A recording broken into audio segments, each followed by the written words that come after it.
வணக்கம் மக்களே, எல்லாம் நல்லா இருக்கிறீங்களா? எல்லாரும் நல்லா இருப்பேன்னு நினைக்கிறேன். இன்றைக்கி என்ன வீடியோன்னு பார்த்தீங்கன்னா, இன்றைக்கி நம்ம வீட்டில் பார்த்தீங்கன்னா நம்ம காட்டு வறுவல் பண்ணலான்னு ஐடியா. ஆனால் நம்ம வீட்டில் செய்கிறனால அது வீட்டு வறுவல் ஆகிரும் இன்றைக்கி. அதனால் பாருங்கள் அது எப்படி செய்கிறேன்னு பாருங்கள். காட்டு வறுவல் சிக்கனை வந்து நம்ம வீட்டு வறுவல் பண்ணுறோம். அதனால் இது வீட்டு வறுவல் சிக்கன் எப்படி செய்கிறேன்னு பாருங்கள். ஓகே வாங்க, அது பார்க்கறதுக்கு முன்னாடி நம்ம வீடியோக்குள்ளே போகலாம்.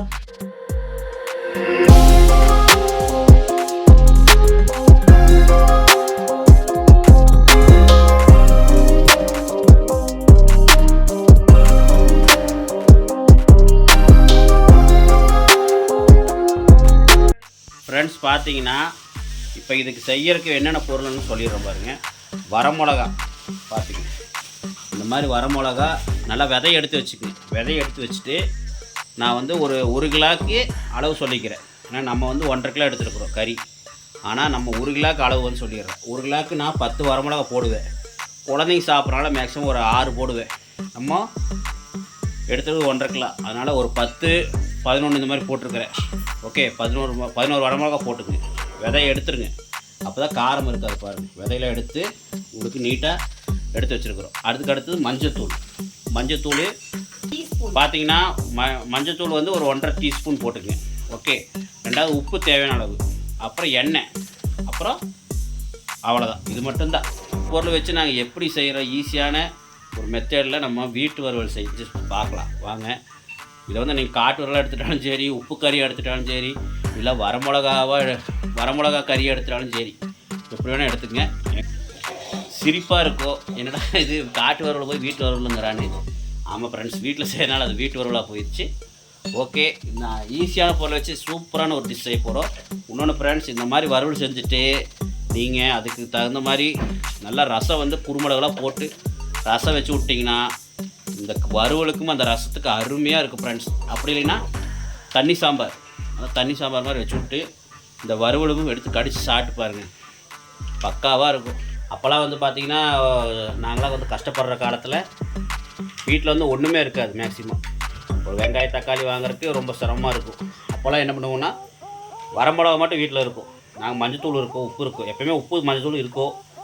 எண்ணெய் வந்து வாங்கி வரமிளகா வந்து எப்போயுமே வீட்டில் இருக்கும். வரமிளகா இல்லாமல் இருக்காது, வரமிளகா இருக்கும். கஷ்டப்படுறப்போ பார்த்தீங்கன்னா இப்படி கஷ்டப்பட்டு தான் இருக்கிறோம் சொல்கிறேன். இதோட ரொம்ப மோசமாக கஷ்டப்படுறப்போ பார்த்தீங்கன்னா நாங்கள் என்ன பண்ணுவோம், வாரத்தில் ஒரு நாள் ஞாயிற்றுக்கிழமை வந்து இந்த மாதிரி செஞ்சுட்டு ரசம் வச்சு விட்ருவோம். ரசம் வச்சு விட்டு சாப்பாடு பார்த்திங்கன்னா ரேஷன் அரிசி இல்லைன்னா ஏதோ ஒரு நாள் நல்ல அரிசி வந்து நல்ல அரிசி போட்டு செஞ்சுட்டு கடிச்சிட்டு சாப்பிட்டா அல்டிமேட்டாக இருக்குது ஃப்ரெண்ட்ஸ். அதுதான் நம்ம செய்கிறோம். அது அப்படிலாம் சாப்பிட்ட காலமெல்லாம் உண்டு. சரி, அது வந்து மக்களுக்கு வந்து பார்க்கட்டும், மக்களுக்கு வந்து இதை வந்து ஈஸியாக செய்கிறது எப்படின்னு பார்க்கலான்னு தான் ஒரு வீடியோ எடுத்து போடுறேன். பார்த்து நீங்களுமே சப்போர்ட் பண்ணுங்கள். ஓகே, இப்போ வாங்க நம்ம வீடியோக்குள்ளே போகலாம். ஃப்ரெண்ட்ஸ் பார்த்தீங்கன்னா முதல்ல வடை வச்சு நல்லா வடை காய வச்சுக்கோங்க. வடை காய்ஞ்சதுக்கப்புறம் நம்ம எண்ணெய் வந்து பார்த்திங்கன்னா ஒரு 100 ml விட்டுக்கலாம். ஏன்னா இதுக்கு வந்து எண்ணெய் கொஞ்சம் நல்லா விட்டாதான் அந்த எண்ணெயில் வந்து நல்லா வேகும். தண்ணியில் வேகும் மேக்ஸிமம். ஆனால் நம்ம எண்ணெய் கொஞ்சம் நல்லா விட்டுட்டோம்னா அந்த எண்ணெயில் வந்து நல்லா பொரியும். அதுக்காக எண்ணெய் ஒரு 100 ml சொல்கிறேன். 1 கிலோவுக்கு 100 ml எண்ணெய் 1 கிலோவுக்கு 100 ml எண்ணெயை ஊற்றிக்கலாம். ஃப்ரெண்ட்ஸ் இப்போ வந்து பார்த்தீங்கன்னா நல்லா பாருங்கள் எண்ணெய் நல்லா காஞ்சிருச்சு. இப்போ வந்து நம்ம வரமிளகா போட்டுக்கலாம். விதையை எடுத்தது வரமிளகா போட்டுக்கலாம். எண்ணெய் வந்து ரொம்ப காய விடாதீங்க, உங்களுக்கு உரப்பு ஏறிடும், நாஞ்சில் ஏறிடும். அதனால் லைட்டாக காஞ்சதுக்கப்புறம் போட்டுருங்க. நீங்கள் எண்ணெய் காயறதுக்கு முன்னாடி போட்டுருங்க, ஏன்னா நாஞ்சில் ஏறிடும். அதனால சொல்கிறேன், மிளகாவை கரு விடக்கூடாது மேக்ஸிமம், அதுக்காக சொல்கிறேன். நல்லா இது வணக்கி விட்ருங்க. நல்லா வணங்கினதுக்கப்புறம் நம்ம சிக்கனை போட்டுக்கலாம். இப்போ பார்த்தீங்கன்னா நல்லா வணங்கிருச்சு, நம்ம சிக்கனை போட்டுக்கலாம். நம்ம ஒரு 1.5 கிலோ சிக்கன் வாங்கியிருக்கிறோம். பாருங்கள், 1.5 கிலோ சிக்கனை சேர்த்துக்கலாம்.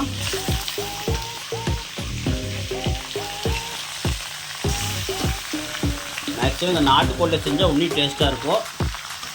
நம்மளுக்கு பட்ஜெட் இல்லாததுனால நம்ம ப்ரைவேட் கோழில் செய்யணும். இப்போ நீங்கள் வந்து பார்த்தீங்கன்னா உங்கள் ஃப்ரெண்ட்ஸ் கூட போய் எங்கேயாவது வெளியே போகிறவங்க இந்த மாதிரி ஒரு காட்டு வறுவல் இந்த மாதிரி செஞ்சுக்குங்க. பார்த்தீங்கன்னா ஈஸியான பொருள் தான் ஃப்ரெண்ட்ஸ். ஒரு 10 வரமிளகா எடுத்துங்க. 1 கிலோ கறிக்கு தேவையான அளவு உங்களுக்கு எவ்வளோ தேவையோ எடுத்துங்க. 10 இல்லை 8 உங்களுக்கு எவ்வளோ தேவைப்படுது காரம் தகுந்த மாதிரி எடுத்துங்க. உப்பு தேவையான அளவு, எண்ணெய் 100 ml, அப்புறம் உப்பு, அப்புறம் வந்து பார்த்தீங்கன்னா மஞ்சத்தூள் ஒரு 1/2 ஸ்பூன் கணக்கு பண்ணி போட்டுக்கணும். அவ்வளோதான் ஃப்ரெண்ட்ஸ். போட்டு செஞ்சிங்கன்னா காட்டில் வச்சு செஞ்சுட்டு நீட்டாக சாப்பாடு போட்டு சாப்பிட்டோம்னா அல்டிமேட்டாக இருக்கும். இல்லைன்னா வெறும் கறியே சாப்பிட்லாம், ரொம்ப டேஸ்ட்டாக இருக்கும். இது வந்து இப்படி சாப்பிட்றது வந்து பார்த்திங்கன்னா எல்லாத்துக்கும் பிடிக்கும். குழந்தைங்களுக்குலாம் ரொம்ப விரும்பி சாப்பிடுவாங்க. இப்போ வந்து பார்த்திங்கன்னா அந்த எண்ணெயில் போட்டு நல்லா வணக்கணும். ஒரு 5 நிமிஷம் நல்லா வணக்கணும். கொஞ்சம் ஐஸ் ஃப்ளேமில் தீ வந்து கொஞ்சம் ஸ்பீடாக வச்சு விட்டு அந்த எண்ணெயில் கொஞ்சம் வறுங்கினா தான் அந்த கறி வந்து நல்லா மொறுமொறு கிடைக்கும். கறி கொஞ்சம் நல்லா லைட்டாக மேலாப்பில் வேகுது, மொறுமொறுப்பு கிடைக்கும்.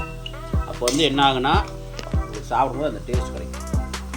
உங்கள் பாட்டியில் என்ன பண்ணுவாங்க பார்த்தீங்கன்னா நல்லா சுக்கா மாதிரி நல்லா பொரிஞ்சு இந்த சில்லி வந்து எப்படி வறுத்து மசாலா இல்லாமல் வறுத்து எப்படி இருக்கும் அந்த மாதிரி நல்லா வாட்டிடுவாங்க ஃப்ரெண்ட்ஸ். நல்லா போட்டு வணக்கி எடுத்துருவாங்க. பார்த்தீங்கன்னா அது வந்து பார்த்தீங்கன்னா சிக்கன் உப்பு கண்ட மாட்டம் ஆயிரும். பார்த்தீங்கன்னா அவ்வளோ டேஸ்ட்டாக இருக்குது. பாட்டி அருமையாக செய்வாங்க. பார்த்தீங்கன்னா நல்லா வணக்கி கொடுத்துருவாங்க. அப்படியே பார்த்தீங்கன்னா அந்த எண்ணெயில் போட்டு பொரிச்சு எடுத்து அப்படி இருக்கும் சிக்கனு, அந்த மாதிரி டேஸ்ட் கிடைக்கும். செமையாக இருக்கும். கடிக்கும் போதே கடிச்சு மென்னாக்க வாயை ஃபுல்லாக வலிக்கும். அந்த அளவுக்கு ஆமாம் ஃப்ரெண்ட்ஸ் ட்ரை ரோஸ்ட் பண்ணிடுவாங்க.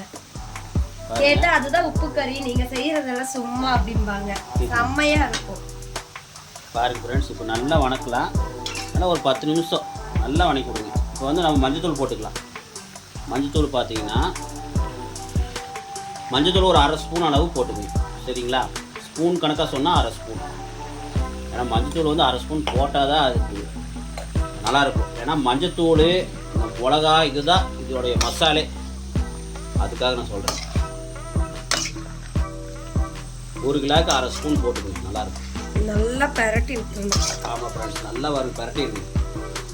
மஞ்சள் எதுக்காக சேர்க்குறோன்னு பார்த்தீங்கன்னாக்கா மஞ்சள் வந்துட்டு கிருமி நாசினி, அதாவது ஆன்டிபயோட்டிக் இருக்கிற ஒரு சத்துள்ள ஒரு பொருள் தான்.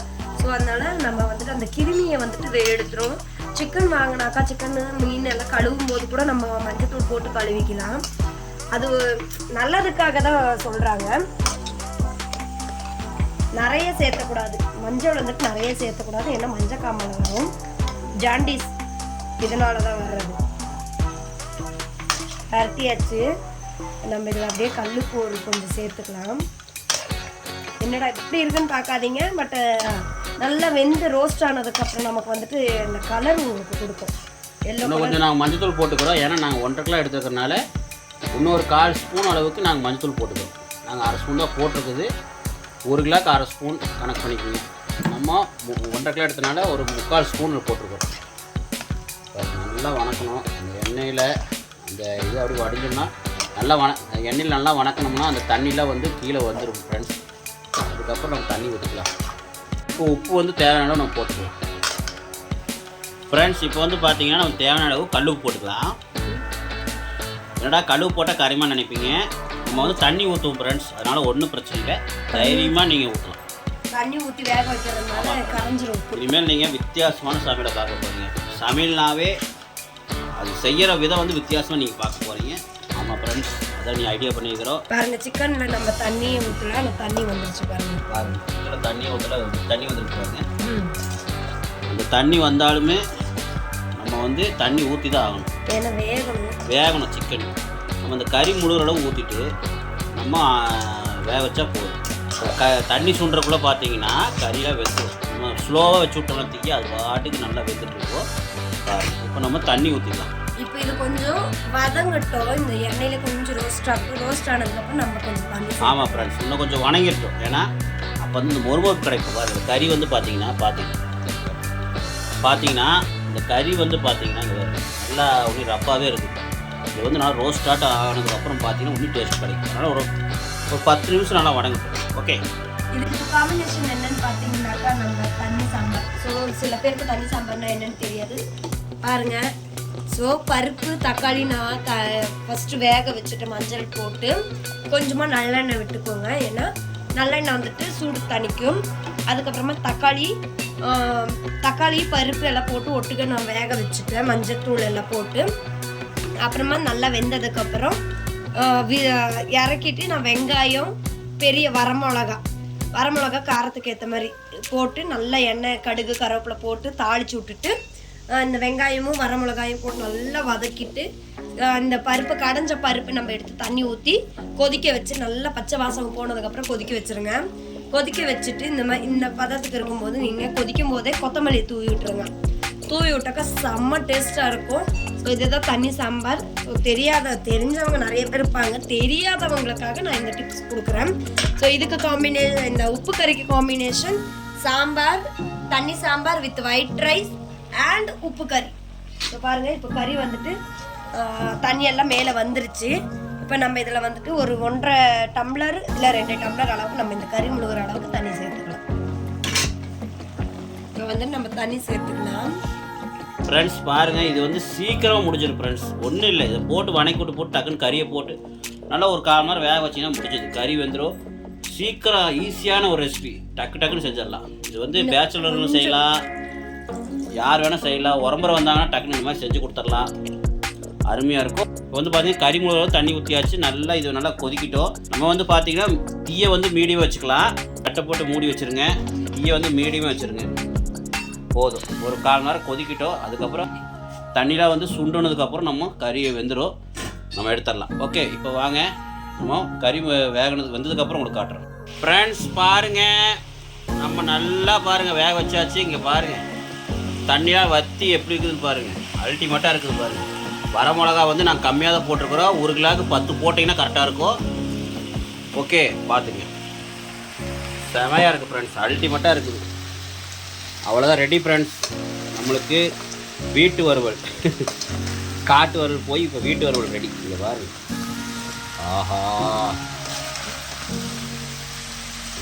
சாப்பிடும் போல் இருக்குது ஃப்ரெண்ட்ஸ். நம்மளுக்கு வாயில் ஜல்லு ஒழுகுது ஃப்ரெண்ட்ஸ், வாயில் தண்ணி ஒழுகுது. ஓஹோ. இப்போ ஃப்ரெண்ட்ஸ் உப்பு கம்மியாக இருக்குது, நம்ம லைட்டாக உப்பு போட்டு லைட்டாக கிளறிடலாம். இப்போ லைட்டாக கிளறிக்கலாம். ஓகே ஃப்ரெண்ட்ஸ், பார்த்தீங்கன்னா உப்பு போட்டு நல்லா கிளறியாச்சு கடைசியாக. ஓகே ஃப்ரெண்ட்ஸ், அவ்வளோதான், ஈஸியாக முடிஞ்சது பாருங்கள்.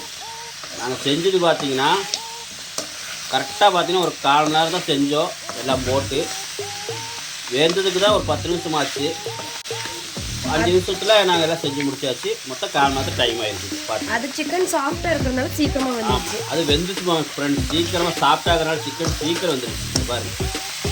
ஓகே, இப்போ வாங்க இது சாப்பிட்டு பார்த்துட்டு எப்படி இருக்குன்னு சொல்கிறேன். ஓகே ஃப்ரெண்ட்ஸ், பார்த்தீங்கன்னா நம்ம அந்த தண்ணி வந்து கொஞ்சம் எதுக்கு முழுகிற அளவு ஊற்றணும்னா, இப்போ தண்ணி கொதிக்க பார்த்தீங்கன்னா அந்த தண்ணி சாறு இருக்குது பாருங்க, பாருங்க எடுத்து வச்சுருக்கோம் பாருங்க. அப்படியே சூடாக எடுத்து லைட்டாக மேலே மல்லித்தடை இருக்குல்லங்க, அது தூவி விட்டுட்டு அப்படியே குடிச்சிங்கன்னா ஆஹா,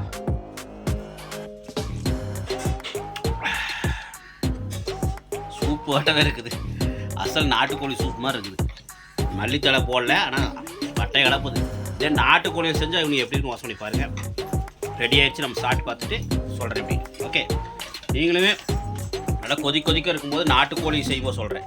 பிராய்லர் கோழி செஞ்சிங்கன்னா அது சத்து இருக்காது. அதனால் நாட்டுக்கோழி செஞ்சிங்கன்னா இந்த மாதிரி உப்பு கறி நாட்டுக்கோழி செய்யும்போது அந்த சாறு எடுத்து குழந்தைங்களுக்கோ சளி பிடிச்சவங்களுக்கு கொடுத்தீங்கன்னா மிளகு போட்டு மேலே மிளகுத்தூள் போட்டு கொத்தமல்லி தழையை தூவி விட்டு குடிச்சிங்கன்னா அப்படி சளியில் பிச்சுக்கிட்டு வந்துடும் ஃப்ரெண்ட்ஸ். ஓகே வாங்க நம்ம சாப்பிட்டு பார்க்கலாம் எப்படி இருக்குன்னு சொல்கிறேன். உப்பு கறி வந்து நம்ம வீட்டு வறுவல் மாதிரி பார்த்தீங்கன்னா வீட்டு வறுவல் உப்பு கறி ரெடி. வாங்க சாப்பிட்லாம் ஃப்ரெண்ட்ஸ். பார்த்தீங்கன்னா இங்கே பாருங்கள், காட்டு வறுவல் வீட்டு வறுவல் ரெடி.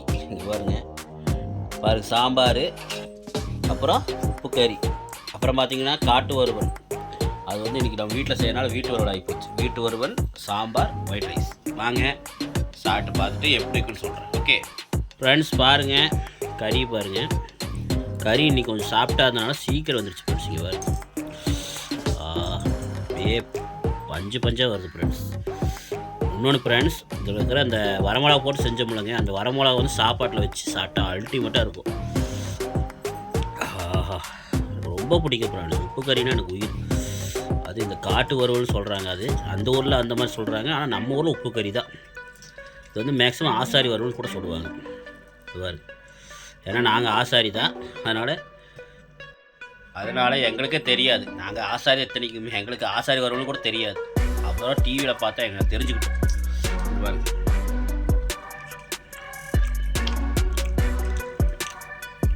அல்டிமேட்டாக இருக்குது ஃப்ரெண்ட்ஸ். கறி அப்படி தொட்டினா பிச்சுட்டு வருது. ஆஹா, இது பாருங்க பல்காக ஒரு பீஸ் பாருங்க. ஆஹா,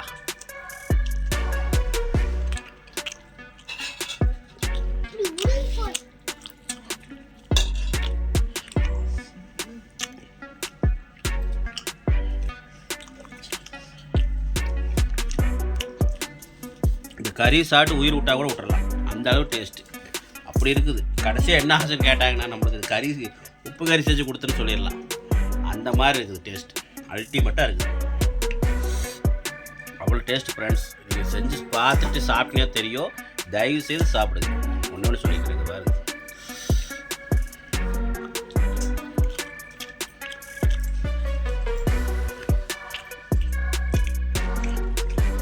இந்த மாதிரி செஞ்சு கொடுத்தா குழந்தைங்களும் விரும்பி சாப்பிடுவாங்க. காரம் கம்மியாக வரமிளகா கொஞ்சம் கம்மியாக போட்டு செஞ்சு கொடுத்தீங்கன்னா குழந்தைங்க விரும்பி சாப்பிடுவாங்க. ஓகே, நான் சாப்பிட்றோம். நீங்களும் உங்கள் வீட்டில் போய் சாப்பிடுங்க, செஞ்சு சாப்பிடுங்க சொல்லிட்டு விடைபெறுகிறேன். நன்றி, வணக்கம். இந்த வீடியோ பிடிச்சதுன்னு லைக் பண்ணுங்கள், ஷேர் பண்ணுங்கள், கமெண்ட் பண்ணுங்கள், மறக்காம சப்ஸ்கிரைப் பண்ணிடுங்க. புதுசாக பார்க்குறவங்க மறக்காம சப்ஸ்கிரைப் பண்ணிட்டு பாருங்கள் சொல்லிட்டு விடைபெறுகிறேன். நன்றி, வணக்கம் மக்களை. மீண்டும் நல்ல வீடியோ சந்திக்கலாம். பாய்.